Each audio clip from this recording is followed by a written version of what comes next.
Baik, kita lanjut ke jenis-jenis produk dana pensiun. Dana pensiun lembaga keuangan atau yang biasa disebut dengan DPLK. Jadi kita akan ngebahas tentang jenis-jenis dari DPLK dan beberapa keunggulan-keunggulan dari dana pensiun lembaga keuangan. Dana pensiun lembaga keuangan atau disebut dengan DPLK adalah program dana pensiun yang dikelola oleh lembaga keuangan seperti bank dan perusahaan asuransi untuk membantu individu atau karyawan menyiapkan dana pensiun.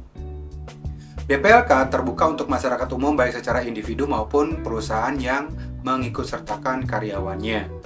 Ya pasti ya, beberapa perusahaan pasti itu mengikuti DPLK ini agar supaya nanti ketika karyawan-karyawannya yang pensiun, perusahaan bisa memberikan sesuatu atau juga dapat menyalurkan terutama terkait dana pensiun melalui DPLK ini. Oke, nah jenis DPLK itu ada jenis yang pertama adalah konservatif. Ya, DPLK dengan investasi konservatif, produk ini berfokus pada instrumen investasi yang relatif aman seperti obligasi pemerintah, deposito, atau surat utang perusahaan dengan risiko rendah. Tujuan utama adalah menjaga stabilitas dana dengan risiko minimal, namun biasanya dengan tingkat pengembalian yang lebih rendah. Produk ini cocok untuk peserta yang mendekati usia pensiun dan ingin mengurangi risiko investasi. Contoh instrumen investasi konservatif ini adalah obligasi pemerintah, deposito bank, kemudian surat utang korporasi dengan peringkat tinggi. Ya, terus kemudian yang kedua ada jenis DPLK moderat. Produk ini menawarkan keseimbangan antara pertumbuhan modal dan risiko. Dana pensiun dikelola dengan diversifikasi yang lebih luas seperti campuran antara saham, obligasi, dan instrumen pasar uang. Produk ini cocok bagi peserta dengan toleransi risiko menengah dan jangka waktu pensiun yang lebih panjang. Jadi kalau yang pertama tadi, kalau pensiunnya dalam waktu dekat, ya itu cocok jenis DPLK yang konservatif. Kalau yang moderat ini, kalau mau pensiunnya itu waktunya lebih agak lama lagi. Nah, contoh instrumen investasi adalah saham berkapitalisasi besar, obligasi korporasi dan pemerintah, reksadana campuran. Kemudian yang ketiga ada jenis DPLK agresif. Produk ini dirancang untuk pertumbuhan modal yang lebih besar dengan alokasi yang lebih tinggi pada instrumen investasi yang lebih berisiko, seperti saham.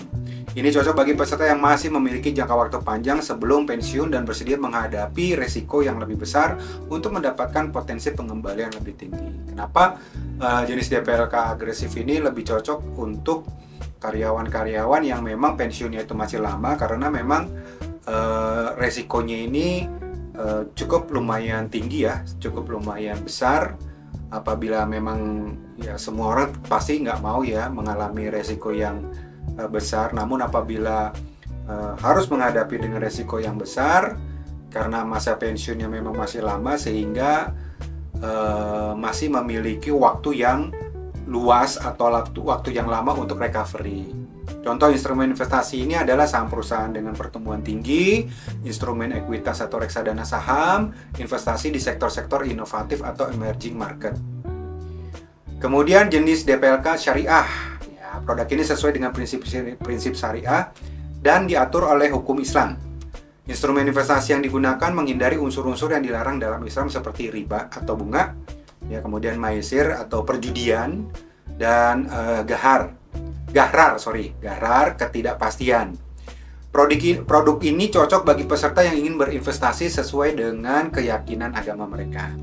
Contoh instrumen investasi sukuk, obligasi syariah, kemudian saham syariah, reksadana syariah.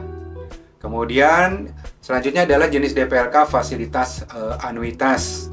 Produk ini menawarkan pilihan bagi peserta untuk mengkonversi ya dana pensiun mereka menjadi pembayaran bulanan setelah pensiun, yang disebut dengan anuitas. Peserta dapat menerima pendapatan tetap seumur hidup atau untuk jangka waktu tertentu setelah pensiun.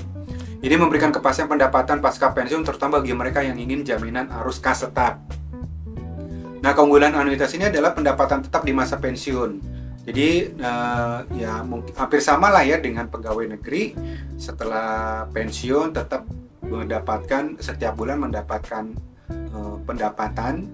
Nah, DPLK anuitas ini kurang lebih hampir sama seperti itu. Kemudian dapat disesuaikan dengan kebutuhan hidup setelah pensiun. Yang ketiga, memberikan jaminan jangka panjang, biasanya seumur hidup. Kemudian selanjutnya adalah DPLK fleksibilitas kontribusi. Beberapa DPLK memungkinkan peserta untuk berkontribusi secara fleksibel, baik dari segi jumlah maupun waktu. Ini cocok bagi peserta dengan pendapatan yang tidak tetap atau mereka yang ingin menambah kontribusi di masa-masa tertentu, seperti saat menerima bonus atau pendapatan tambahan. Jadi bisa dikatakan ketika ya memang kadang-kadang pendapatan itu kan tidak pasti ya, kecuali memang pendapatan secara gaji yang memang itu sudah dipotong untuk cicilan untuk dana pensiun. Namun fleksibilitas kontribusi ini misalkan setiap tahun kan biasanya ada bonus dari perusahaan gitu ya. Nah, ini bisa kita tambahkan jumlah dari iurannya ketika kita sedang mendapatkan rezeki tambahan.